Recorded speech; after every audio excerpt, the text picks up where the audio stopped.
திருப்பாடல்கள் அதிகாரம் 66. நன்றி புகழ்பா.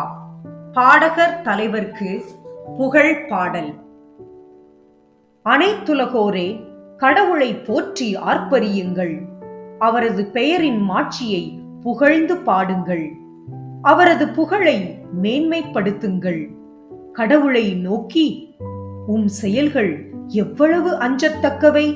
உமது மாபெரும் ஆற்றலின் காரணமாக உம் எதிரிகள் உமது முன்னிலையில் கூனி குறுகுவர். அனைத்துலகோர் உம்மை பணிந்திடுவர்.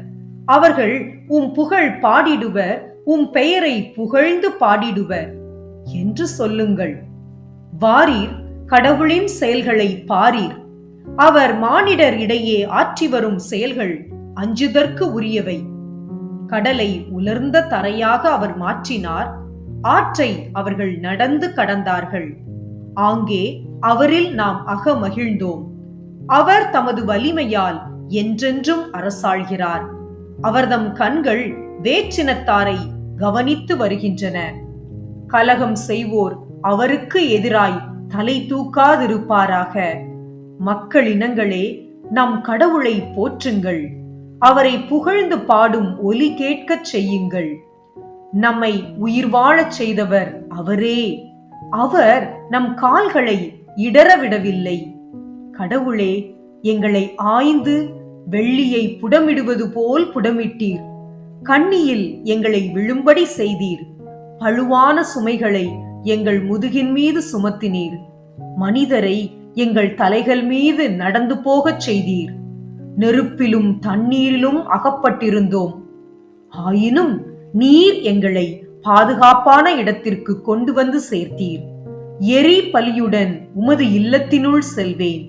என் பொருத்தனைகளை உமக்கு செலுத்துவேன். அவற்றை என் துன்ப வேளையில் என் நா உரைத்தது. என் வாய் உறுதி செய்தது.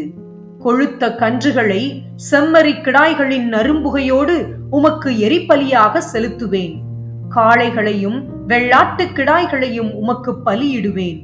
கடவுளுக்கு அஞ்சி நடப்போரே, அனைவரும் வாரீர், கேளீர். அவர் எனக்கு செய்ததனை எடுத்துரைப்பேன். அவரிடம் மன்றாட என் வாய் திறந்தது. அவரை ஏத்தி புகழ என் நா எழுந்தது. என் உள்ளத்தில் தீய எண்ணங்களை வளர்த்திருந்தேனாகில் என் தலைவர் எனக்கு செவிசாய்த்து இருக்க மாட்டார். ஆனால் உண்மையில் கடவுள் எனக்கு செவி கொடுத்தார். என் விண்ணப்ப குரலை உற்று கேட்டார். என் மன்றாட்டை புறக்கணியாத கடவுள் போற்றி. தம் பேரன்பை என்னிடம் இருந்து நீக்காத இறைவன் போற்றி.